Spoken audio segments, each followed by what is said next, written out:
चलिए देखिए, ये जो क्वेश्चन है बहुत इंपॉर्टेंट क्वेश्चन है, यानी समझिए इतना इंपॉर्टेंट कि ये VVI है। रेलवे में, बिहार पुलिस, SSC, बैंक, हर एग्जाम में ऐसा ही वो क्वेश्चन दे देता है, अधिकांश दिया है। तो और सबसे आसान तरीका से बताएंगे, कोई ट्रिक फ्रिक कुछ भी नहीं है, जो कहेगा वही, उसी पे हम लोग अपना एक ट्रिक अपना लेंगे। देखिए कह रहा 24 वस्तुओं का लागत मूल्य, तो 24 वस्तुओं का लागत मूल्य का मतलब CP, कॉस्ट प्राइस। जो जब हम लोग जो कोई सामान खरीदते हैं, जिस मूल्य पे खरीदते हैं वही लागत मूल्य होता है, उसको हम बोलते हैं CP। ठीक है ना, यहाँ गुणा भी आप दे सकते हैं, अभी बराबर नहीं करेंगे, ठीक है ना।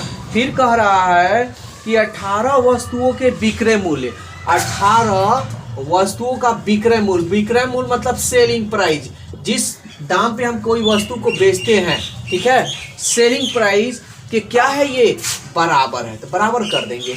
अब हमको लाभ निकालना है, तो सबसे पहले CP और SP को एक तरफ कर लेंगे, कटे सो कटा दीजिए, 6 चौके 24, 6 18, CP और इसको इधर ला देते हैं SP, ठीक है ना, बराबर। तो आप इसको हटा दीजिए, पॉइंट अच्छा नहीं लग रहा, तो ये 3 और ये बटा में भेज दिए 4। तो अब देखिए हमको लाभ ज्ञात करना है, तो खरीदे हैं 3 रुपया में, हम मान लिए हैं इसको रुपया, अब बेच रहे हैं 4 रुपया में, तो बताइए कितना रुपया का फायदा हो रहा है, 1 रुपया का फायदा हो रहा है, तो 1। और जो फायदा होता है किस पे हम लोग निकालेंगे फायदा, जो कोई वस्तु जितना रुपया में खरीदेंगे उसी पे हम लोग फायदा निकालते हैं। मान लो कि अगर हम बेच दिए 25 रुपया में, हमको मालूम ही नहीं है, हम बोल दिए कि 5 रुपया मेरे को फायदा हो गया थोड़ा देरी के लिए। अब मान लो कि हम लागत मूल्य हमारे पास है ही नहीं, कितना रुपया में खरीदे हैं हम, तब अरे इसमें से माइनस प्लस कर कर हम कर सकते हैं, लेकिन लागत मूल्य कितना में खरीदे हैं, या हम ये बात कहें कि हमको 5 रुपया का फायदा हुआ है, 25 रुपया में बेचे हैं तो 5 रुपया का फायदा हुआ है, तो कितना में खरीदे हैं कि 5 रुपया का फायदा, तब हम लोग ये करेंगे 25 में से 5 घटा लेंगे तो वो लागत मूल्य निकल जाएगा। लेकिन अगर वही चीज़ इसमें से कह दिया जाए कि एक व्यक्ति है, सामान खरीद कर लाया है और लाकर वो 25 रुपया में बेच रहा है, तो मान लो कि ऐसे थोड़े फायदा निकालोगे, सामान कितना में खरीदे हो, ये तो एक्सपेंसेस ना हो गया, मान लो कि गाड़ी का भाड़ा इसमें इंक्लूड है, तो वो तो हटाना पड़ेगा ना। तो इसलिए कभी भी हम लोग लाभ हो या हानि हो, जब तक हमको ये मालूम नहीं चले कि हम कितना रुपया में खरीदे हैं, तब तक ना तो लाभ निकाल सकते हैं और ना ही हानि। तो लाभ और हानि जब भी निकलेगा वो हमेशा लागत मूल्य पे निकलता है, यानी CP पे निकलता है। तो लाभ हम कितना, लागत मूल्य कितना है, कितना रुपया में खरीदे हैं, 3 रुपया में, तो बटा 3।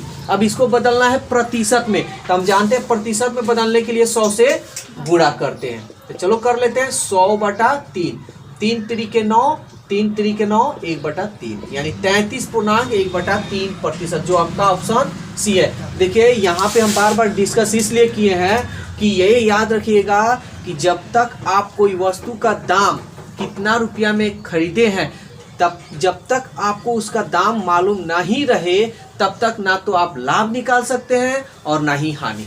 तो लाभ और हानि जब भी निकलेगा लागत मूल्य पर ही निकलेगा। देखिए 36 नंबर क्या कह रहा है, कह रहा है किसी वस्तु के अंकित मूल्य पर 12% छूट देने के बाद उस वस्तु को 880 रुपया में बेचा गया, अंकित मूल्य ज्ञात कीजिए। तो हम लोग जानते हैं अंकित मूल्य, जब कोई प्रोडक्ट पर जितना दाम लिखा रहता है उसी को हम लोग बोलते हैं अंकित मूल्य, मार्क प्राइस, ठीक है ना, MP जिसको शॉर्टकट में बोलते हैं। और हम लोग जानते हैं कि कभी भी जो परसेंट होता है वो 100% में, अपने आप में 100% होता है, ठीक है। तो सवाल में कह रहा है 12% छूट देने के बाद, एक बात बताइए कि 100% में 12% छूट दे दिया गया तो कितना में बेचा होगा, 10 में से 2 गया 8, 9 में से 1 गया 8, यानी 88% पे बेचा है। तो 88% पे बेचा है और सवाल में कह रहा है कि 880 रुपया में बेचा गया है, 880 रुपया में बेचा गया है। तो सवाल कह रहा है कि अंकित मूल्य ज्ञात कीजिए। अंकित मूल्य हमारा कितना माने है 100%, यानी 100% का मान बताइए।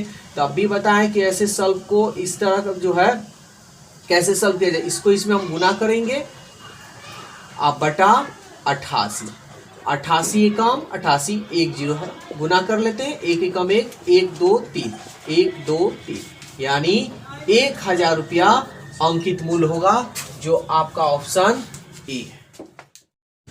तो दोस्तों वीडियो कैसा लगा अपनी राय कमेंट्स बॉक्स में ज़रूर दें। अगर वीडियो अच्छा लगा है तो वीडियो को लाइक कीजिए, सब्सक्राइब कीजिए और इस वीडियो को ज़्यादा से ज़्यादा अपने दोस्तों में शेयर कीजिए। तो आज के लिए इतना ही, फिर अगले दिन मिलते हैं। Okay, bye bye.